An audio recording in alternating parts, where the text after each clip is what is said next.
Her voice still had that careful tremble she used, like a scalpel, subtle, precise. The kind of sound that didn't ask for the room's attention, but commanded it. "Oh, he's just a secretary," she said, with that laugh that practiced. Kind, expensive, and hollow. The sort that didn't come from the throat, but from years of dinner parties and diamond-backed deception. I stood at the far edge of the ballroom, hands clasped neatly behind my back like I might be waiting to pour wine. Her fiancé Brandon Carl turned, the embodiment of billionaire smugness, holding a glass of something imported and aged for someone else's lifetime. He raised it in my direction with the fox charm of a man who never had to mean what he said. "Really?" He smiled. "What do you actually do?" 50 people fell into silence. Friends. Family, the same ones who used to spend Sunday afternoons on our back porch sipping wine and toasting anniversaries. The same ones who once called me part of the family. I let my eyes settle on her, calm, unblinking. And then I answered, just 2 words. Her champagne slipped from her fingers, the crystal flute shattering like a gunshot against marble. Her mother inhaled sharply, hand pressed to her chest, her father's skin drained of color. Even Brandon's carefully groomed smile fractured, just slightly but enough. And her, my ex-wife, she finally understood why I never chased her, why I never begged, why I let her leave without slamming a door. 3 years ago, I'd found a text on her phone. It wasn't explicit, it wasn't even affectionate, just casual. "See you Thursday, same hotel, no name." Just a number and saved. I didn't confront her. I didn't accuse or demand. I just watched. There were signs, of course there were. Her suddenly locked phone. Her hair always wet when she came home, claiming she'd just been at yoga. Her too wide smile when she talked about networking dinners. You don't have to see the flames to know a house is burning. And I've always been good at reading smoke. Then came the little things. She started calling me small names. Nothing cruel, nothing direct. Paper pusher, back office guy. Words that sound harmless until you hear the disdain beneath them. The kind of language people use when they think the person they're with is too dim to notice they're being belittled. But I noticed. I always noticed. And I stayed silent. Not because I was weak, but because I needed to see how far the rot went. I started small. Copied the unknown number from her phone and ran it through an old tool I'd built, a relic from my previous life. It cross-referenced metadata, IP trails, encrypted routing, a digital bloodhound. A few taps. One match.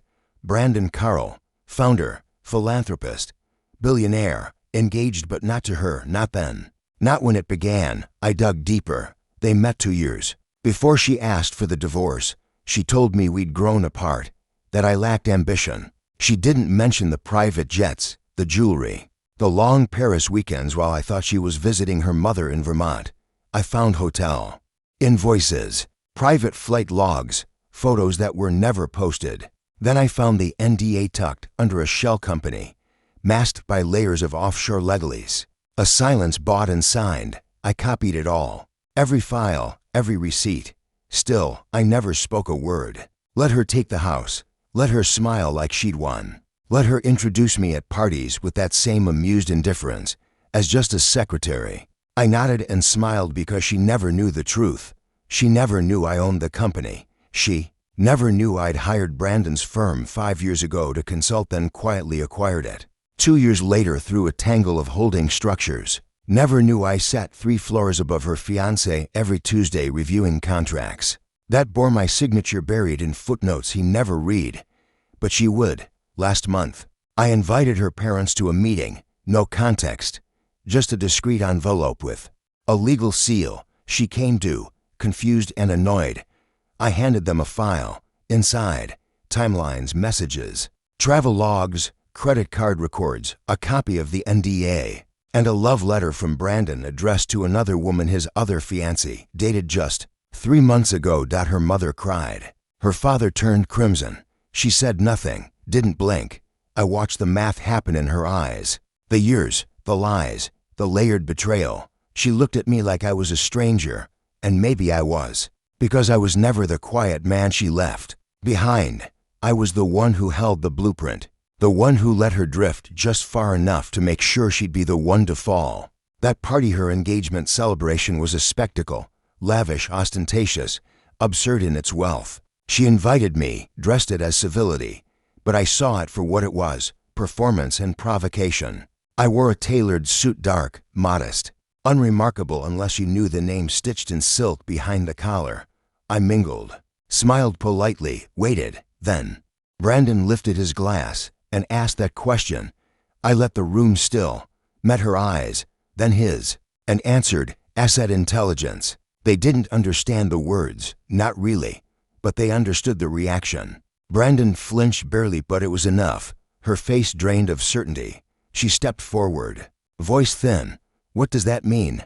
I stepped closer, lowered my voice. It means I own the firm that owns his company. She stopped breathing. Brandon stammered. That's impossible. It's not, I said. Simply, it's structured, layered, legal, and very, very quiet. I let it sit there, watched it settle like dust over everything she thought she knew. Then I turned and walked away. No grand speech, no threats, just silence and truth. Behind me, glass shattered, her world splintered, the performance crumbled. She thought I was just a secretary, but I was the one who filed the merger paperwork, the one who signed Brandon's severance clause 6 months ago, the one who made sure her name would be nothing more than a forgotten footnote in a buried scandal. The truth is, I never wanted revenge. I wanted clarity. I wanted peace. But sometimes truth burns cleaner than vengeance. And me, I walked away calm, quiet, free.